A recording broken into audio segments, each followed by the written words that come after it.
¿Cómo sanar la relación con el padre narcisista? Desde la metafísica de un curso de milagros. Desde un curso de milagros se nos enseñan dos tipos de relaciones: relaciones santas y relaciones especiales. La cuestión de la relación con un padre narcisista no es que él deba cambiar, sino nuestra percepción respecto a él. Somos nosotros que cambiamos por dentro el cómo interpretamos esto, el cómo dejamos de alimentar o ser fieles a creencias erróneas que están sosteniendo las actitudes que rechazamos o tememos en el padre narcisista o que hemos juzgado. Puedes preguntarte, ¿cómo estoy percibiendo a mi padre? Y hacer una lista de cómo lo percibes: frío, distante, egoísta, tirano, ausente. Sé consciente de los juicios que albergas en torno a él. Porque si queremos un cambio en nosotros primero, tenemos que tomar conciencia de qué hay que cambiar y qué juicios hemos de soltar.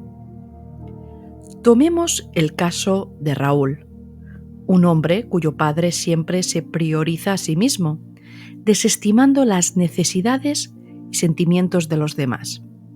Su padre era inflexible en sus expectativas, creyendo firmemente que las cosas debían realizarse de cierta manera, la suya, y que cualquier otra forma estaba equivocada. Raúl vivió su infancia bajo un régimen donde solo el punto de vista de su padre era válido, sufriendo maltratos y viendo cómo su madre también era relegada y desatendida, mientras su padre satisfacía sus propios deseos sin consideración alguna por su familia. Este ambiente dejó en Raúl una herida emocional profunda, llevándolo a rechazar y negar la presencia de su padre en su vida. Sin embargo, Raúl no comprendió que este rechazo tan vehemente no hacía más que arraigar aún más internamente aquello que intentaba expulsar. Cada acto de rechazo, cada momento en que negaba la influencia de su padre, era como firmar un contrato psíquico en su inconsciente. Lo que rechazó se convirtió en la sombra que le seguía. Quizás no en la misma forma, pero sí en contenido. En otras palabras, su padre vivía dentro de él, o más bien, él estaba proyectando en su vida, en su destino, a niveles inconscientes, aquello que detestaba de su padre narcisista. Internamente, Raúl intentaba ser todo lo contrario que su padre, pero sin darse cuenta atraía una y otra vez experiencias que le despertaban la herida, experiencias de poca consideración en su ámbito laboral y en su círculo de amigos, donde rápidamente renunciaba a esas amistades para quedarse solo sin sentir amenazado su bienestar. Así que cada vez que alguien le invitaba a salir de su zona de confort, él se negaba rotundamente.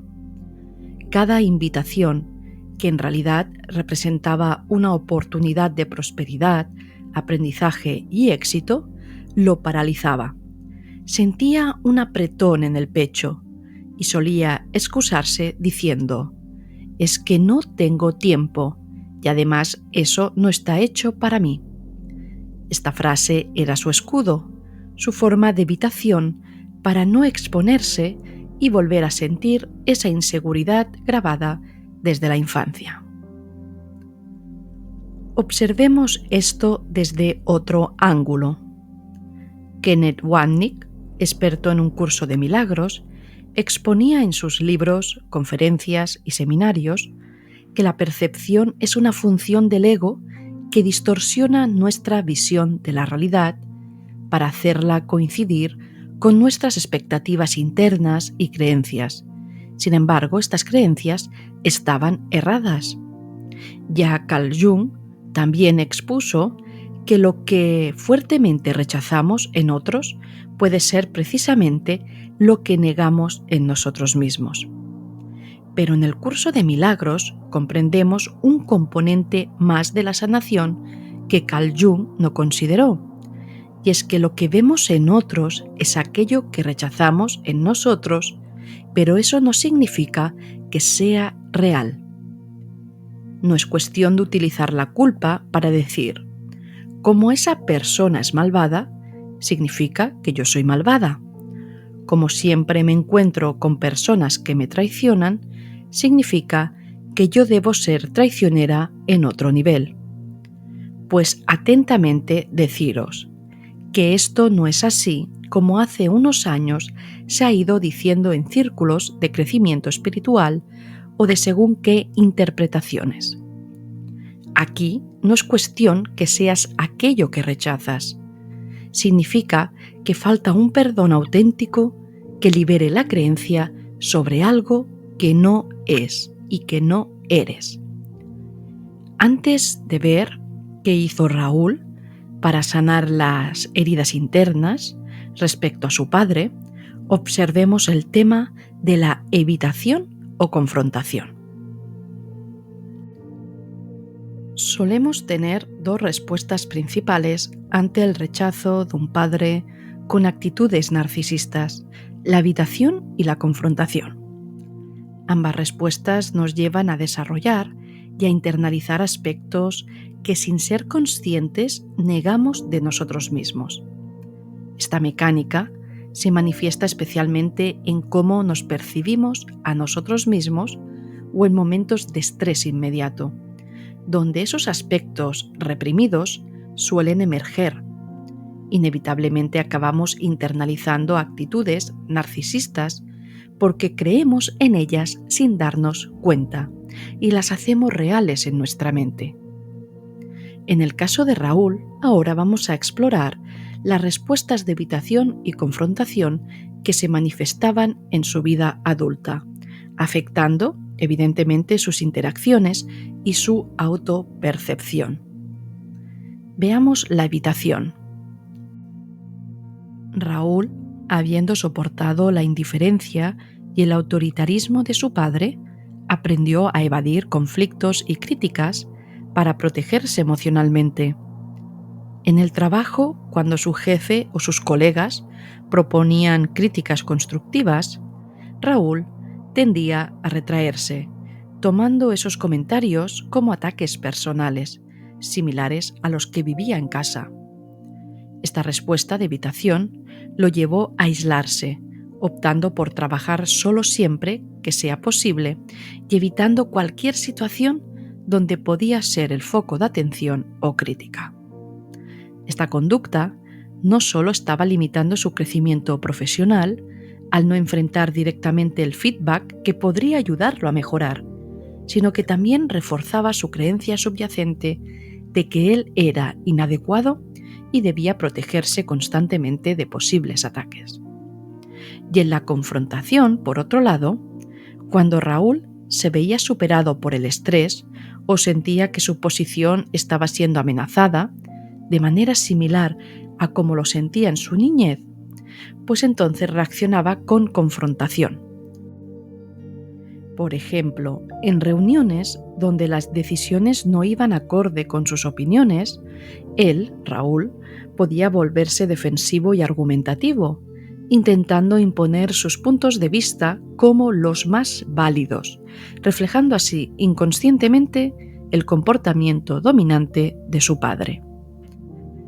Esta respuesta de confrontación a menudo resultaba en tensiones con sus compañeros, quienes podían verlo como poco colaborativo o incluso agresivo.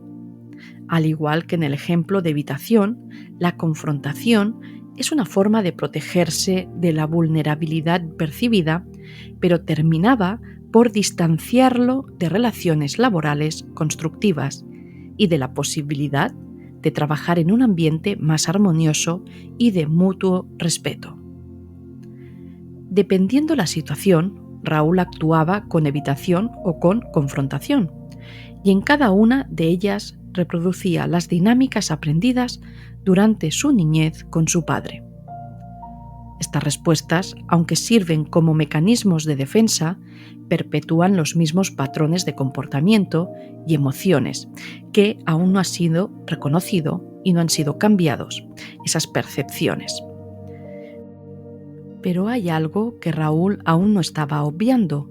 Su padre y él, a nivel inconsciente, al nivel de la mente, son uno, tanto en lo que es más allá del ego, como en lo que creen ser como egos separados. Es la misma información mal percibida en la mente que proyecta la situación experimentando como cuerpos separados. Uno representa al padre y otro al hijo. Los dos reflejan las dos polaridades de un mismo patrón de información errado. Y en este nivel de error son lo mismo, y en el nivel de verdad, más allá del ego, también son lo mismo. 1. Kenneth Wapnick, en su interpretación de Un curso de milagros, subraya que proyectamos nuestras culpas hacia afuera para evitar enfrentarlas en nuestro interior, en la mente. Esta frase de Kenneth Wapnick refleja una profunda verdad psicológica y espiritual que es central en Un curso de milagros. Según esto, al proyectar nuestras culpas, intentamos externalizar el conflicto interno, ubicándolo en el mundo exterior en lugar de reconocerlo y resolverlo dentro de la mente. Esta proyección es una defensa, una manera de preservar nuestro concepto o autoimagen al negar cualquier aspecto que consideramos negativo o inaceptable. Sin embargo, creemos que salvaguardamos una autoimagen que tampoco es real sobre nosotros mismos, porque en última instancia nos hemos olvidado de quién realmente somos. En esta proyección, por ejemplo, si sentimos inseguridad o rencor, podemos encontrar más fácil ver estos rasgos en otros en lugar de admitirlos en nosotros mismos. Esto ocurre porque enfrentar nuestras propias debilidades y errores puede ser doloroso y desafiante. Es decir, tenemos miedo a ser algo que será terriblemente excluido y separado. Sin embargo, esta estrategia es una espada de doble filo. Es contradictoria, como todas las estrategias del ego que son duales. Wapnick nos dice que al proyectar nuestras culpas en nuestro escenario de vida, sea en padres, amigos, jefes, circunstancias repetitivas de bloqueos o traiciones, nos despojamos de la oportunidad de sanar verdaderamente porque mantenemos la ilusión de que el problema está allá afuera en lugar de aquí dentro. Este enfoque nos mantiene atrasados y atrapados en una consciencia dentro del sueño, ya que no abordamos la raíz de nuestros problemas que está en la mente. La enseñanza de Un curso de milagros nos invita a un cambio radical de percepción, un proceso denominado corrección de la percepción o milagro, que implica reconocer que la fuente de nuestra angustia, de nuestros problemas, no está en el mundo externo, sino en nuestra interpretación errónea del mismo. Y al revertir nuestra percepción, abrimos la puerta a un profundo proceso de curación y perdón. Y esto se hace mediante el Espíritu Santo. Se llama la expiación, pero puedes llamarlo con el nombre que quieras. Al final, la palabra expiación proviene del latín expiatio, que significa limpiar, purificar. Entonces, la expiación del Espíritu Santo no es más que limpiar tu percepción errada sobre quién eres y quién es el otro. Esta expiación es la que permite una curación y perdón real. Este perdón no es simplemente perdonar a otros y perdonarnos a nosotros mismos por haber sostenido percepciones y creencias que nos han hecho daño y en definitiva no son reales, sino en reconocer que esas percepciones en sí no existen. De alguna manera es soltar nuestro ego que cree lo que ha hecho, que cree todo lo que ha sucedido, que cree que ha sido herido y piensa, pobrecito de mí. Y de esta manera nos mantenemos firmes en esa idea de que somos un cuerpo y no la mente o el espíritu. El padre narcisista desde la metafísica del curso de milagros. La metafísica del curso enseña que todo lo que experimentamos es parte de un sueño y que en esencia nunca hemos nacido. De esta manera podemos ver la relación con un padre narcisista desde una perspectiva aún más metafísica. Este enfoque nos invita a considerar que todo, incluidos los personajes y circunstancias de nuestra vida, son proyecciones de la mente, extensiones de pensamientos de ataque internos que se manifiestan en el escenario de nuestro sueño colectivo, como mente una. El padre narcisista, entonces, no es más que una figura en este sueño, simbolizando una parte de la mente que alberga pensamientos de separación, defensa y ataque. Este marco puede parecer abstracto, pero ofrece una herramienta poderosa para el cambio de percepción, el cual es central en la enseñanza del curso. Al reconocer que el padre narcisista y todas las heridas que asociamos con él son parte de una ilusión diseñada por la mente para reforzar la creencia en la separación, podemos empezar a desvincularnos de la narrativa de víctima y agresor y de la narrativa del ego donde reafirma la herida. En este sueño, donde cada figura parece separada y autónoma, realmente estamos observando aspectos de la única mente que somos y que hemos rechazado y proyectado hacia afuera. Dentro de este contexto, el mecanismo de proyección se convierte en un medio por el cual mantenemos la ilusión de la separación. Proyectamos una culpa mental relacionada con la separación con Dios hacia figuras externas para no enfrentar la mente el conflicto de la separación, una separación que no existe ni se dio, pero la mente creyó que sí y queda sumida en este sueño sin saber que duerme. Así que la figura del padre narcisista nos desafía a mirar no hacia afuera, sino hacia adentro, a nuestras propias creencias sobre quiénes somos y cómo nos relacionamos con el mundo y con nosotros mismos. El curso nos enseña que el perdón es la clave para deshacer este sueño de separación y conflicto. Perdonar al padre narcisista en este contexto no significa condonar comportamientos dañinos, sino más bien reconocer que estos comportamientos son parte de una ilusión que ambos, padre e hijo, están sosteniendo. El perdón aquí se convierte en un acto de liberación, no solo para el hijo, sino también en un nivel metafísico, pues reconoce que el verdadero ser de ambos, libre de las máscaras del ego, nunca ha sido herido ni ha herido. No hay un culpable, sino inocencia en ambas partes.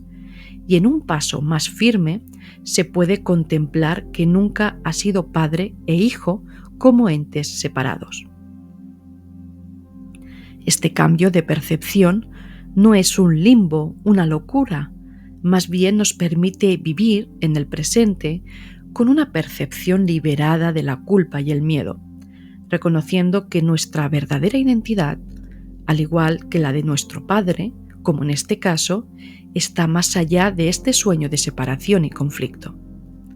Y este es el camino hacia una paz verdadera y duradera, donde las cadenas de la percepción errónea se rompen y nos vemos a nosotros mismos y a los demás como realmente somos, inocentes, unidos y completos.